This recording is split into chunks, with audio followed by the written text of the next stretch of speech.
The night I realized my brother had been using my name like a credit card, I was standing barefoot in my kitchen, eating leftover pad thai out of the carton, still in my work blazer. It wasn't dramatic. There was no thunderstorm, no music swelling in the background. Just me, a fork, and an email that should not have existed. My name is Lila Goodwin. I'm 39 years old. And for most of my life, I was the dependable one, the one who didn't make scenes, the one who wired money quietly, the one who understood. If you've ever been the understood one in your family, you already know how tired that gets. Before I go any further, if you're here with me, just tap like, it helps more than you think, and tell me where you're listening from.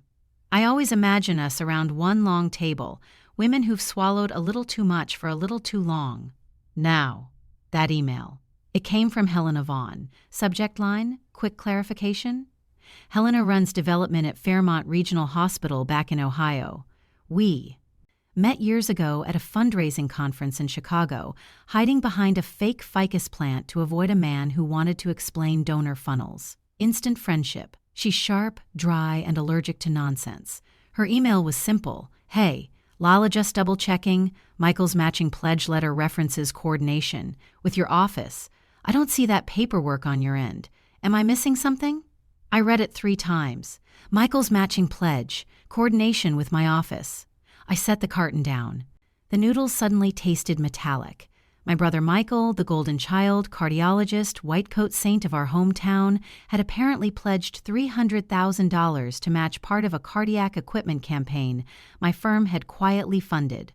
Only, I had no record of it. And here's the thing about me, I'm a CFO. I don't misplace $300,000. I don't forget conversations involving my own firm's name. I don't overlook documentation.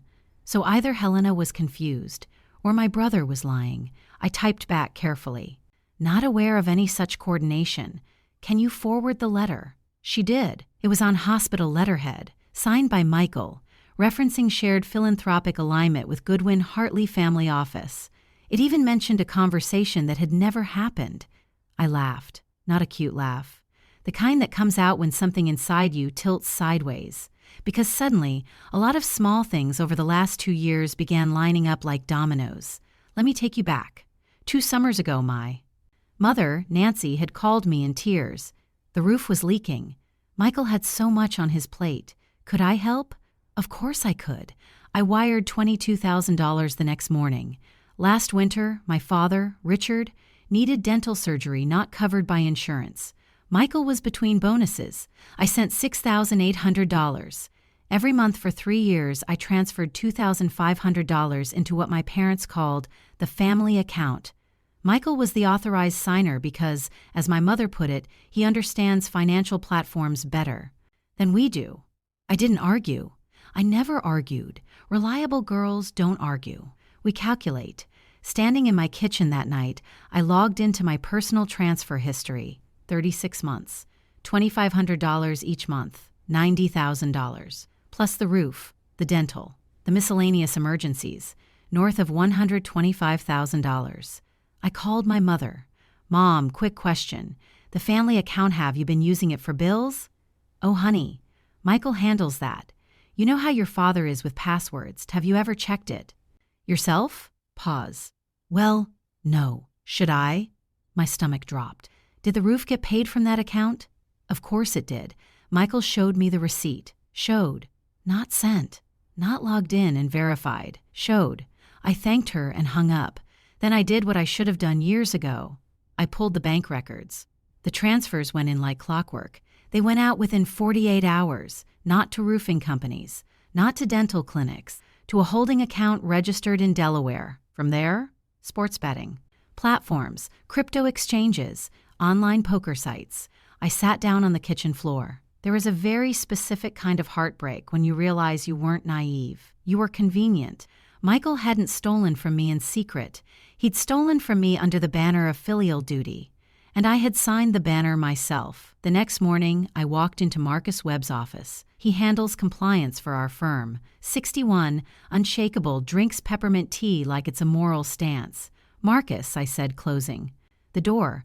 I need an audit trail on personal transfers linked to a connected party. Quietly. He looked at me for a long time. Family? Yes. He nodded once. No judgment, just procedure. 3 weeks. 3 weeks.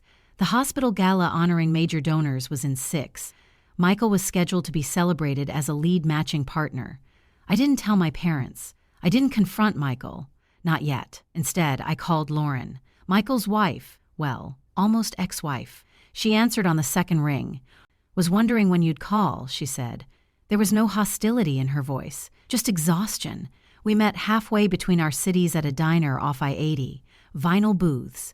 Coffee refills that never stopped. The kind of place where waitresses call you sweetheart without irony. She slid a folder across the table before I even sat down. Home equity withdrawals, she said. Unexplained, gambling sites. And this. She handed me a printed screenshot of a text. From Michael to a colleague, she thinks. She's helping our parents. It's basically my float account laugh out loud. OL. I stared at those 3 letters for a very long time. Lauren watched me carefully. I stayed quiet for 2 years, she said softly. I kept thinking he'd fix it, that he'd stop. Did he? She shook her head. We sat in silence while the coffee cooled. And that was the moment something in me hardened not into anger, but into clarity. I wasn't going to scream. I wasn't going to beg. I was going to document. The audit came back. Exactly as expected. Every dollar traceable. Every withdrawal time-stamped. Tax liens I hadn't known about. A personal loan default. And the pledge letter to the hospital? Fabricated. There was no matching gift. He had leveraged my firm's reputation to inflate his own. I had options. I could call him privately. He would deny it. I could go straight to authorities. It would explode publicly without context. Or I could let the truth unfold exactly where the lie had been planted. At the gala. 300 guests. Hospital board. Local press. Donor wall unveiling. I told Helena I would speak. She asked one question. Are you sure? No, I said honestly. But I'm ready. The night of the gala, my mother hugged me too tightly. Please, no scenes, she whispered. I'm not here for a scene, I said. Michael smiled at me across the cocktail tables. The charming hospital smile, the one that says, I save lives.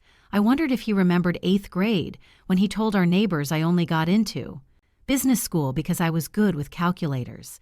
I wondered if he remembered telling our parents I was too intense to ever marry. Golden boys rarely remember the small cuts. The ballroom lights dimmed. Helena introduced the campaign. Then she introduced me. CFO of Goodwin Hartley, primary benefactor, polite applause.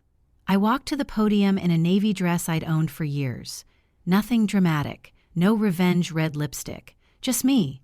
I looked at the crowd, then at my parents, then at my brother.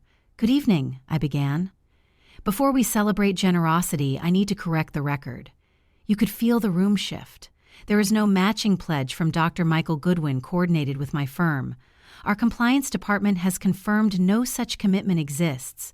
Silence. I also want to clarify that funds I believed were supporting my parents were redirected without their knowledge. Gasps now. My parents were unaware. They were misled. I didn't raise my voice. I didn't attack I. Stated facts. The Goodwin name will remain on this wing, but it will reflect truth. I stepped back. For 3 seconds, nothing.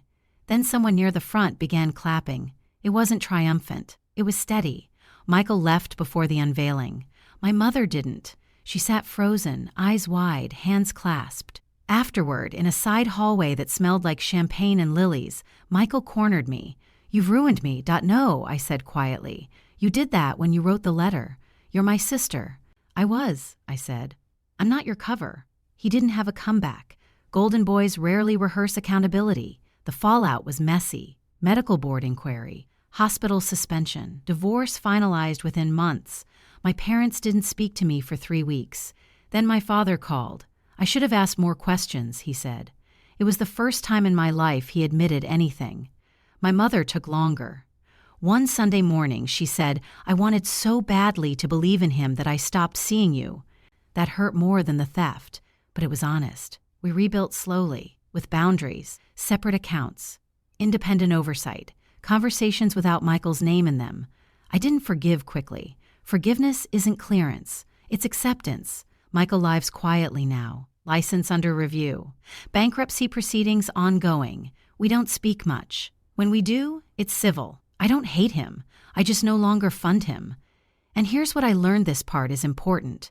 So stay with me. Being the reliable one doesn't mean being the silent one. Silence is not grace. It's endorsement. For years, I thought keeping peace made me noble. It made me complicit.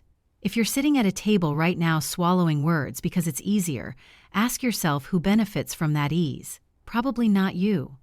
I still send my parents flowers on their birthdays. I still sign the card Lila. Not your daughter, just Lila. Because I don't need a role to exist anymore. I need my name. If this story met you, somewhere tender tonight, if you've ever been the dependable one who finally decided to count the numbers out loud, I see you. And I promise you standing up won't destroy you. It might rearrange things, but sometimes rearranging is survival. If you want more stories like this, ones we don't usually say out loud, subscribe to Her Untold Revenge. This is where we tell the truth in full sentences, and share this with someone who's still sitting quietly at the edge of the table. You never know. Who's one audit away from reclaiming her name?